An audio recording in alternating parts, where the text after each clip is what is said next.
Thank you, everyone, for inviting me along today. It's great to be here in the Swan Valley. We at ID, we have been. Where's my clicker? We have been working with councils around Australia for the last 22 years. I think we're probably no stranger to most of you. In fact, I think all of the current NGAA members are our clients in one way or another. We've got some information up the back. If you're not familiar with us, certainly come and see us during the breaks and so on. But we work with our clients to provide a lot of evidence to help you with the decision making, grant funding applications, and demographic and economic studies and advocacy. So we've been working with NGAA, and I was trying to work out how long actually. I think it's longer than the 10 years I've got there. But and also many member councils for up to the 22 years that we've been around. So today I've just got an overview of some of the amazing characteristics of the NGAA within Australia.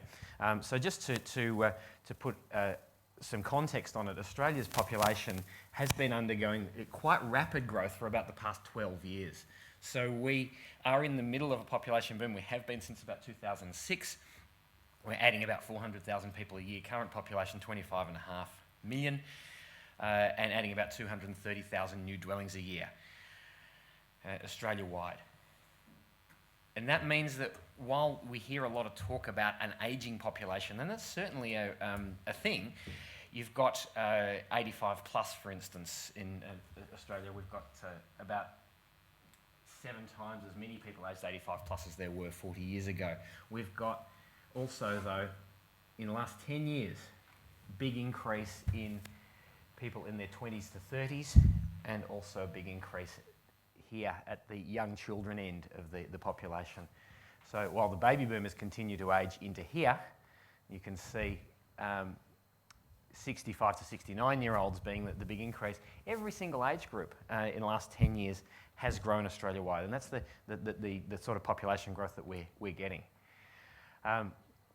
Now, we do have the tool Profile ID available for the NGAA here. So all of the councils, now the information that I'm presenting today is for the broader, fast-growing outer suburbs. Now I understand they're not all current NGAA members, but this is the sort of notional NGAA area.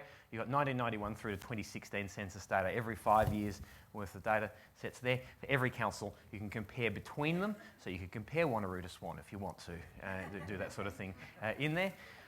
And you can export all of that data. So if you're not using that, and most of you have also got your own profile with the suburb level information, if you're not using that or you want a refresher on that, come and see us during the break. We'll take you through the site and how you can use that. So here's some of the figures for the broader NGAA region compared to Australia here. So there's Australia's population at 2018, which was just under 25 million, now about 25.5.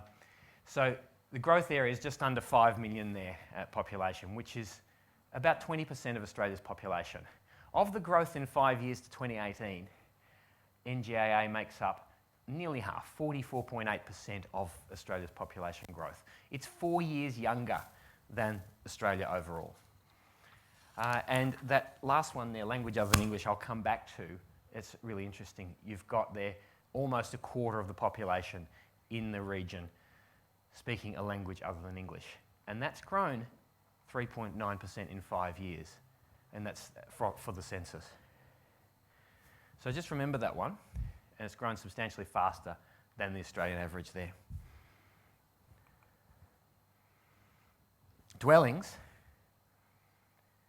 NGAA makes up 27.6% of Australia's dwelling growth. Now that's quite a bit less than the population growth, and the reason for that is that households are much bigger. There's a third of a person more per household in the NGAA area than Australia-wide. So you're fitting more people into more dwellings in the growth areas as well.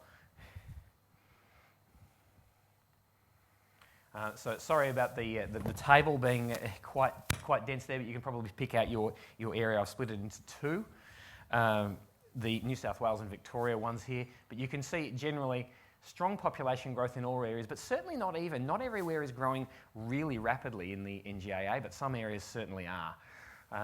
So I won't go through all of those, but you can pick out the relevant numbers there. That's 10 years worth of growth there. We can certainly make these slides available to you as well. And this is the other areas. So your Western Australian areas starting from here. So if we want to have a look at those, we're Swan 16%, Wanneroo 15.3%. Okay. Got that, so that's in there. That's pretty close. that's a 5-year total growth, by the way.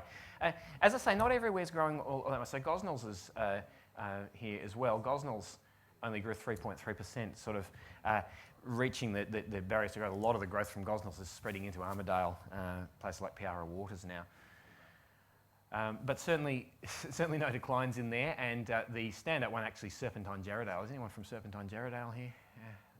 It was the fastest growing area in Australia in percentage terms for several years. It was pipped in last year, but still growing pretty strongly. From its low population base, if you've got small population, it's easier to get a high percentage growth.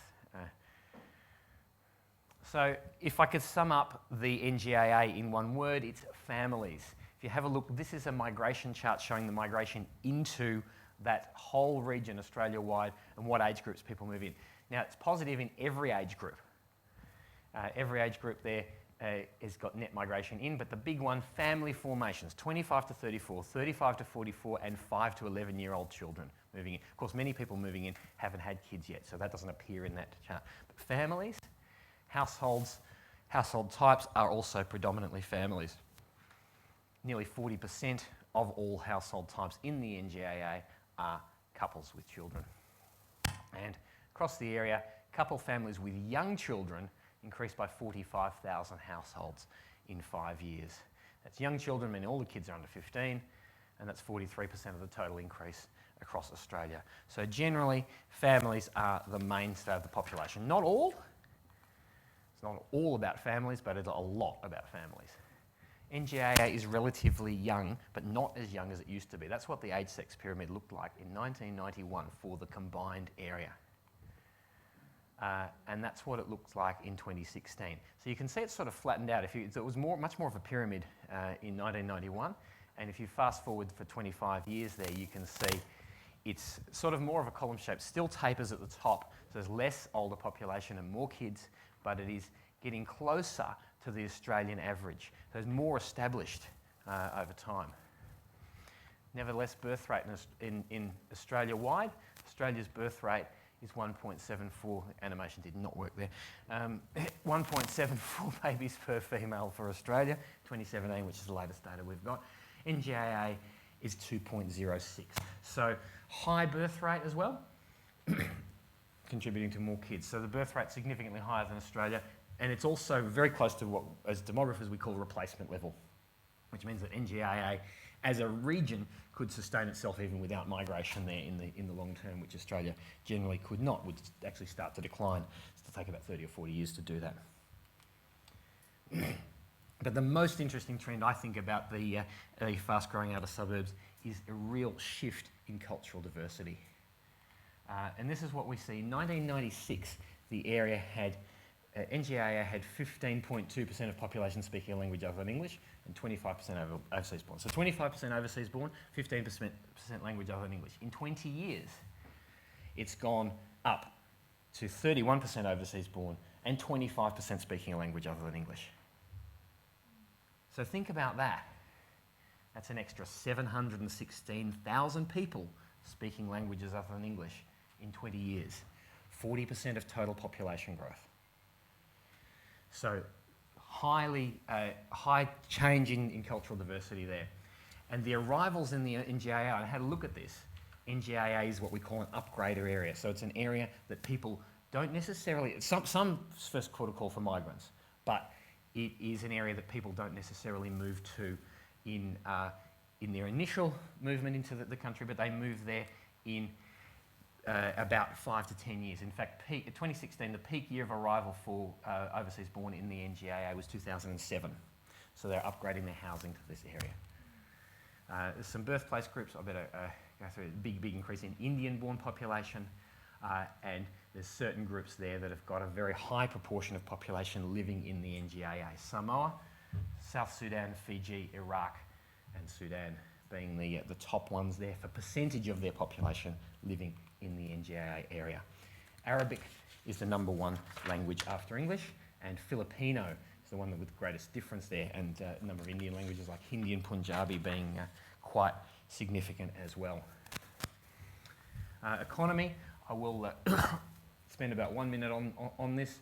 It's about a $207 billion economy in the NGAA, 12% of the nation's economy. So that's obviously less than the total population.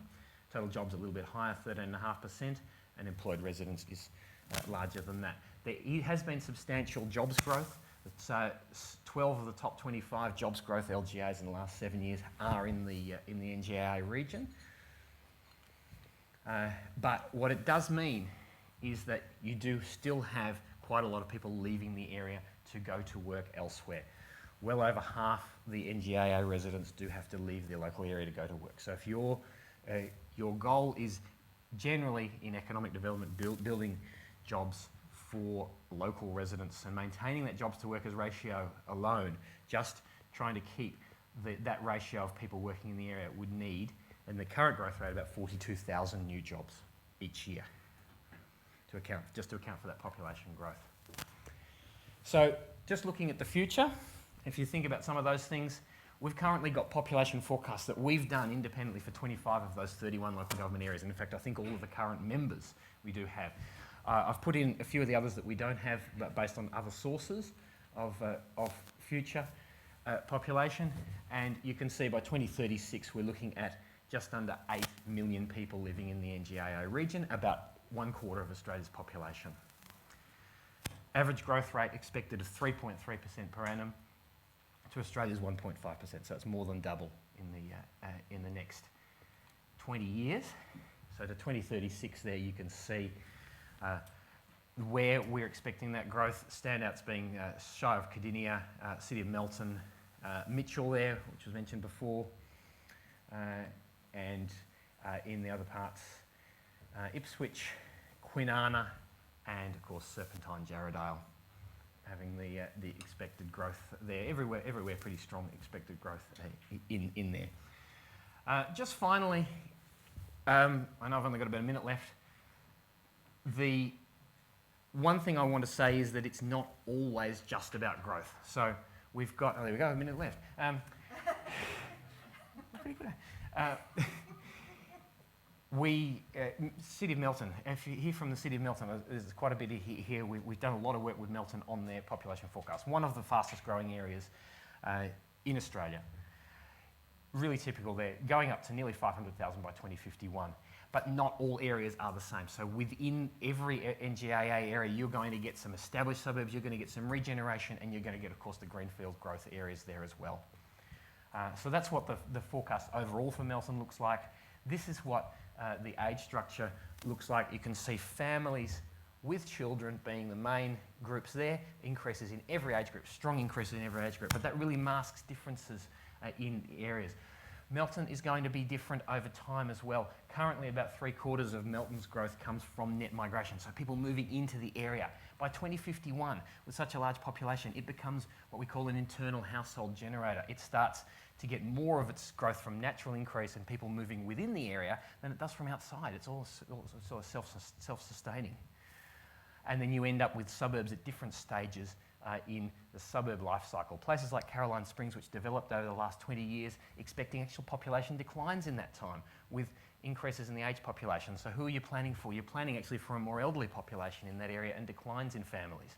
At the same time, you've got areas that have got mature families and ageing, and you've got central Melton, which is having urban redevelopment, young people expected to move back in, and families recolonising that sort of more established older area as well. And then of course you've got your growth area, which has got all of the family information there. It's all in the forecast there for Melton, and every area has got its own different story to tell. So it's the main thing that we do with the toolkit is we break your area down into all of those different places, and you can see the changing characteristics of each one. So it isn't all about growth.